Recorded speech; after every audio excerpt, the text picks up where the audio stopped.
to everyone. This is Sangeeta Yadav and welcome to the S3 Institute for Environment Foundation. So this is the second video for our series of most important questions or most expected questions. So let's start solving our questions. Our first question is, for wind power generation, the percentage of maximum extractable power contained in the wind is. So here we are talking about wind power. So basically in this video we are going to solve questions of energy and the environment unit. So for the first question we are solving the question from the wind power. So जब हम wind power की बात करते हैं तब हमें यहाँ पे कुछ टर्म्स देखने को मिलते हैं, जैसे maximum extractable power and that may be maximum theoretical efficiency, ideal efficiency,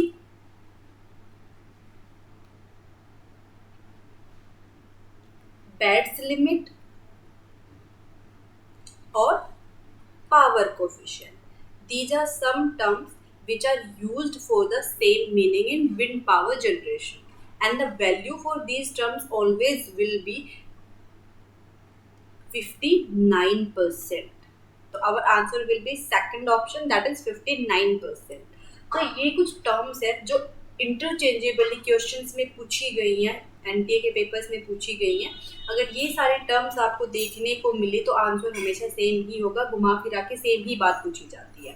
तो 59% और इसको हम क्या बोल सकते हैं, 0.59 और 16/27. So our next question is again the same. What is the theoretical maximum fraction of power in the wind that can be extracted by a horizontal axis wind turbine? क्या पूछा है, theoretical maximum fraction of the power. हमने यहाँ पे बताया था maximum theoretical efficiency, same ही बात है. तो our answer will be again 59%. तो ये हमारा जो नेट का एग्ज़ाम हुआ था नवंबर 2021 में, उसमें पूछा गया था, ये 2019 में पूछा गया था. और इसके अलावा मैंने सिर्फ 2 के एग्जाम्पल आपको दिए हैं कि इस तरह से क्वेश्चंस पूछे जाते हैं. इसके अलावा ये जो क्वेश्चन है डिफरेंट टर्म्स के साथ बहुत बार एटलीस्ट प्रीवियस ईयर्स के एग्ज़ाम में, अगर मैं 2014 के बाद की ही बात करूं तो कम से कम 7-8 बार रिपीट हुआ है, कम से कम. तो ये बहुत इंपॉर्टेंट क्वेश्चन है, आपको याद रखना है किस टर्म का क्या बोला गया है. तो आप और हमारा आंसर जो हमेशा सेम ही रहेगा, ये हमारे आंसर्स रहेंगे. Then our third question is silicon solar cell has the minority carrier saturation current that is this, and solar radiation induced current is 600 ampere per meter square. This is, and if the ambient temperature is 27 degrees Celsius, what is the open circuit voltage of the solar cell? तो यहाँ पे जो हमारा question है वो solar cell से regarding. हमें क्या करना है, जब भी हम न्यूमेरिकल सोल्व करते हैं तो सबसे पहले जो भी हमें गिवन होता है उसको हमें राइट डाउन करना है कि हमें क्या दिया हुआ है उसको लिखना है. फिर हमसे क्या पूछा है उसके आगे क्वेश्चन मार्क लगाना है. इसमें हमसे यहाँ से वोल्टेज पूछी है और हमें गिवन क्या है, गिवन है हमारे पास ये minority carrier saturation current. Second thing जो गिवन है solar radiation induced current, second हमारे पास ये गिवन है तो हमें ये लिख लेना है, और टेम्परेचर गिवन है. सो इस वाले पर्टिकुलर फॉर्मूला क्वेश्चन में हमारा जो फॉर्मूला लगेगा वो हमारा लगेगा voltage of open circuit voltage के लिए जो फॉर्मूला है सोलर सेल का वो है हमारा KBT divided by Q LN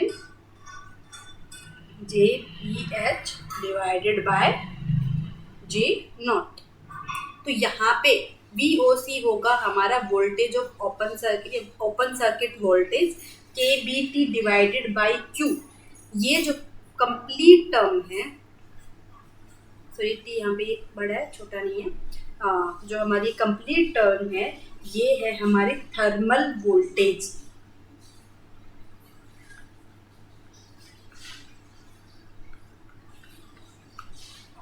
And that will be 25.85 millivolt at 300 Kelvin। Okay, यहाँ पे हमारा JPF जो है वो है solar radiation induced current. Solar radiation induced current कितना है हमारा, that is 600। And J note जो है हमारा वो है माइनॉरिटी कैरियर सैचुरेशन करंट। ये कितना है हमारा, ये हमारा 60 है। तो हमारा यहाँ पे जो क्वेश्चन हम सोल्व करेंगे वो क्या बनेगा, वो बनेगा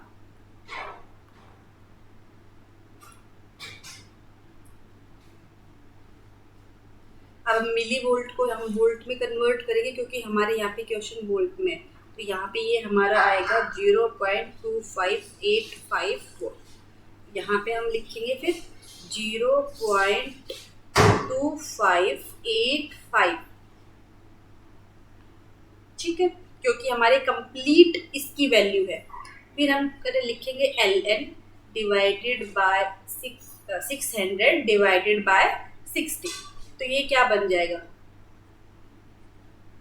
10 0.2585 LN 10।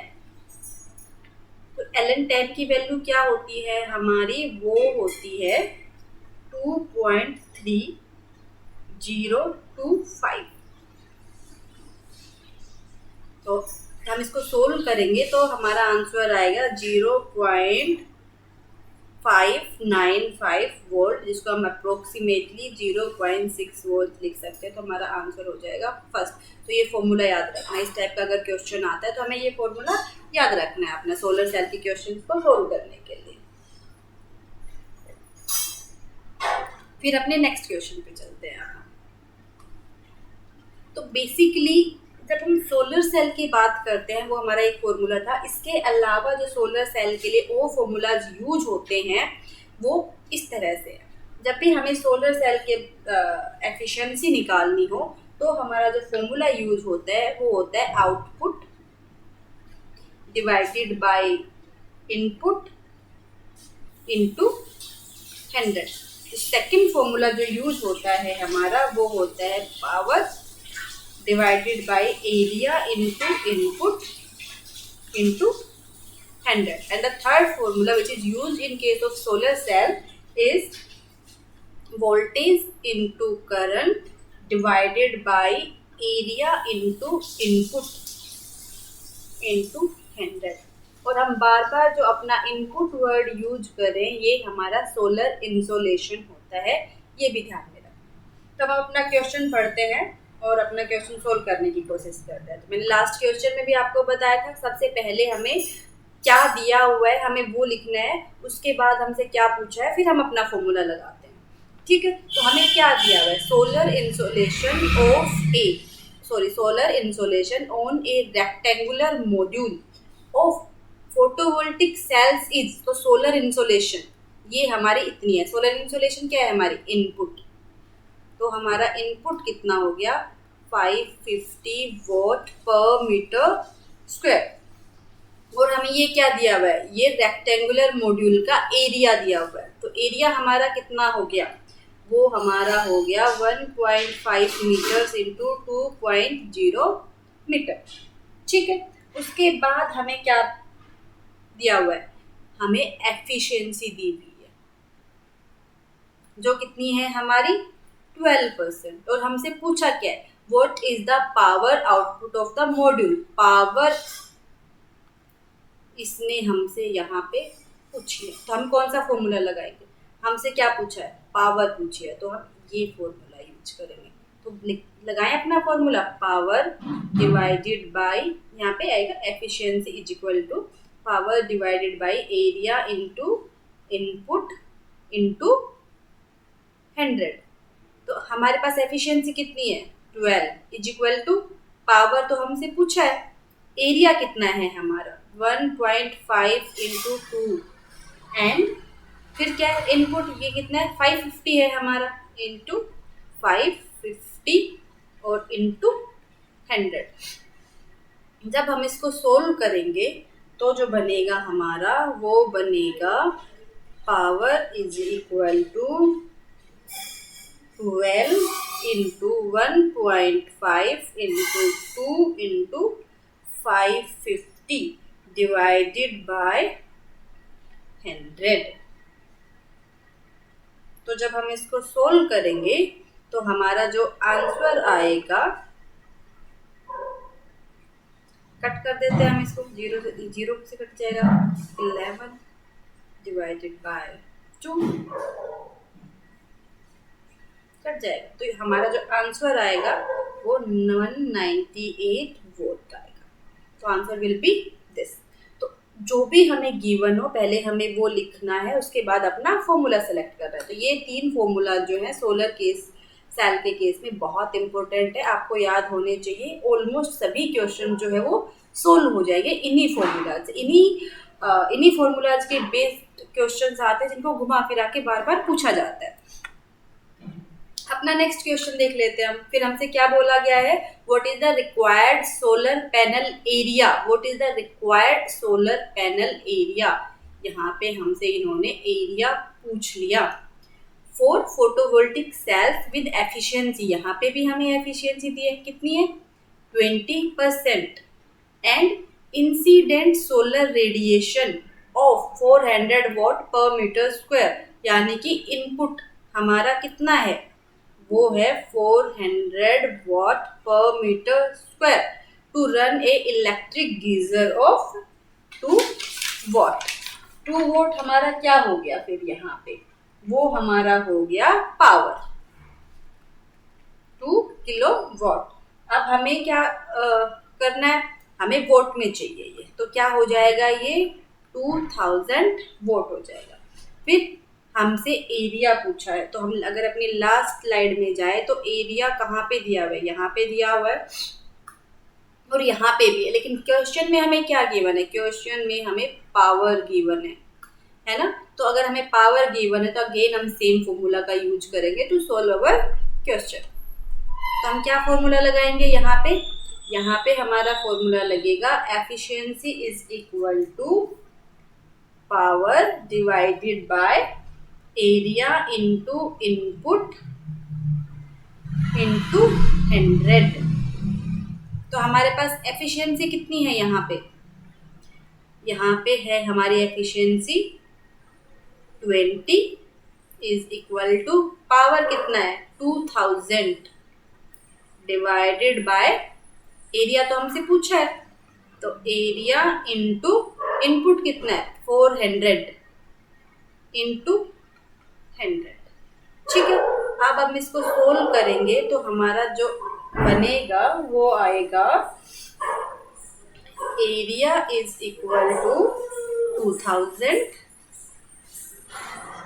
Divided by 20 into 400 into 100। तो जब हम इसे सोल्व करेंगे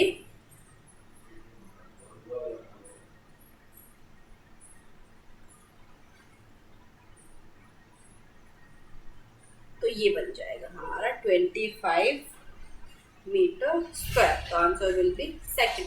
तो इन शॉर्ट हमें सबसे पहले ये देखना है कि हमें क्या गिवन है, फिर हमें ये देखना है हमसे क्या पूछा है, उस बेसिस के ऊपर हमें अपना फॉर्मूला सेलेक्ट करके लगा देना है। नेक्स्ट क्वेश्चन है हमारा सोलर सेल के ऊपर ही है। ए सोलर पॉन्ड है, हमारे पास क्या गिवन है, सोलर पॉन्ड है। A solar pond based electricity generation plant has an efficiency of 5% and power output of 500 milliwatt. If the solar insolation is 1000 watt per meter square, the area of the solar pond. तो क्या पूछा इसने हमसे, यहाँ पे area पूछा है कितना होगा। गिवन क्या है, एफिशिएंसी गिवन है, दैट इज 5%। आउटपुट कितना है 500।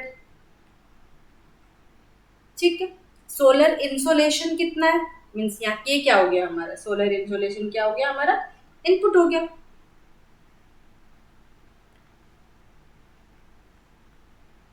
1000 Watt/m²।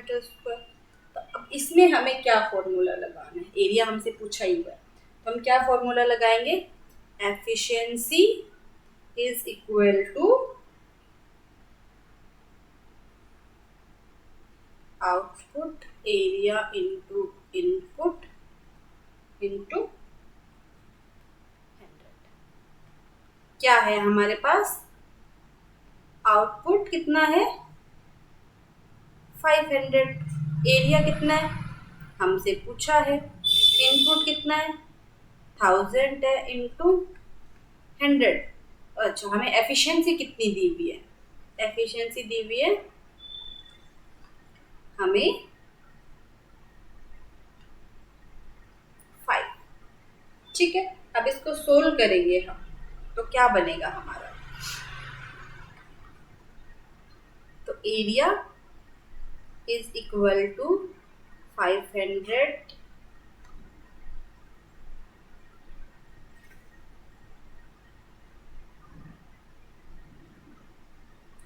यहाँ पे आ जाएगा हमारा 5 इंटू 1000 इंटू 100।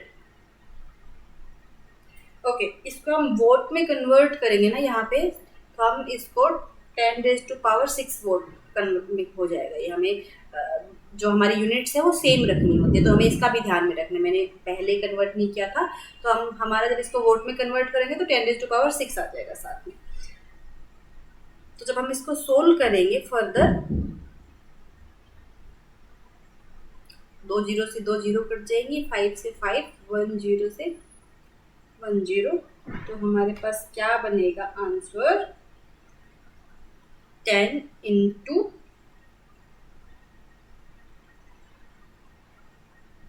10⁻⁶। ये 10 बचा हुआ है हमारा यहाँ पे, राइट, मीटर स्क्वायर। तो हम इसको क्या लिख सकते हो, 10 किलोमीटर स्क्वायर। तो answer will be our this. Next question है हमारा हाइड्रो पावर के ऊपर। तो इसमें क्या बोला हुआ है, अब हाइड्रो पावर के लिए तो पहले हम देख लेते हैं कि हाइड्रो पावर के केस में हम कौन से फॉर्मूला जो है उनको यूज कर सकते हैं। हाइड्रो पावर की बात आती है तो हम पावर निकालते हैं, तो हमारा जो आंसर होगा वहां पे ये बनेगा rho Q G H, and second formula हमारा क्या बन जाएगा,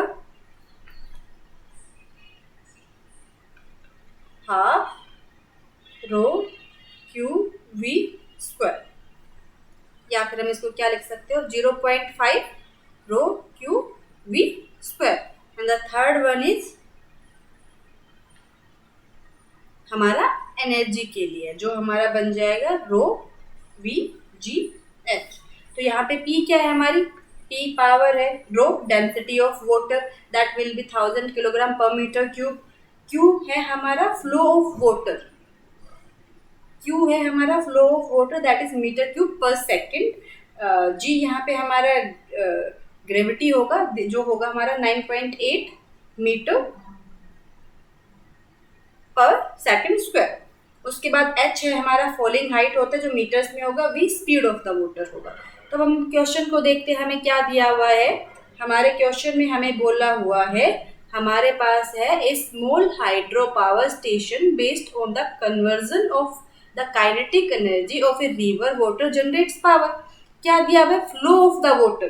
तो हमारा फ्लो ऑफ द वाटर क्या होगा, q, वो कितना है 10 metre cube per second. And the speed of the water, speed of water क्या होगा हमारा, v होगा, वो कितना है इज 3 मीटर पर सेकेंड। फिर पूछा है what is the maximum power the station can generate, maximum power कितनी है, assume efficiency of the power station is this, efficiency हमें ये अज्यूम करनी है। तो हमें क्या निकालना है, तो हमें फॉर्मूला लगाना पड़ेगा अपना, पावर पूछा second one 0.5 rho Q V square, और एफिशिएंसी भी दी हुई है साथ में, तो हम यहाँ पे एफिशिएंसी को भी रखेंगे। तो क्या होगा हमारा यहाँ पे 0.6 into 0.5 into 1000 density into Q, Q कितना है हमारा 10 इंटू क्या है हमारा वी स्क्वायर, जो कितना बनेगा 3 इंटू 3, यहाँ पे है हमारा, राइट। इसे अगर हम सोल्व करेंगे तो हमारा जो आंसर बनेगा वो बनेगा 30 into 100 into 9, that will be 27 into 1000, and ये तो क्या हो जाएगा हमारा वोट में आ जाएगा। अगर हम इसको किलो वोट में करेंगे 27 किलो वोट, तो हमारा आंसर विल बी दिस। तो ध्यान रखना है क्या गिवन है उसके अकॉर्डिंग हमें फॉर्मूला लगाना है। And the next question is a 2000 megawatt dam has maximum head, this head दिया हुआ है, what is the rate of falling water on the turbine, जो लॉसेस है उनको हमें क्या करना है, नेग्लेक्ट करना है। तो इसमें क्या बनेगा हमारे पास, पावर दिया हुआ है दैट इज 2000, क्या बन जाएगा ये मेगावाट में, तो 2000 इंटू 10⁻⁶ वॉट बन जाएगा, ठीक है। उसके बाद हमें क्या दिया हुआ है, हेड दिया हुआ है 200 मीटर्स। उसके बाद हमें क्या दिया हुआ है, हमसे क्या पूछा है, हमसे पूछा है falling rate, right. Falling rate क्या होता है हमारा, वो हमसे पूछा है। तो फॉर्मूला क्या लगेगा, power is equal to rho Q G H, हमसे क्यू हमारा पूछा है, फॉलिंग रेट इज क्यू, है ना। तो अब इसको हम इधर लेके आएंगे, तो क्या बनेगा, Q is equal to power divided by rho G H. तो क्या होगा ये 2000 इंटू 10⁻⁶ डिवाइडेड बाय 1000 हमारी डेंसिटी होती है, 9.8 हमारा ग्रेविटी है, इंटू 200 हमारी हाइट है, हेड है। तो इसको हम सोल्व करेंगे तो हमारा जो आंसर बनेगा वो ये आएगा, meter per second, 1020.40 meter per second. तो our answer will be this.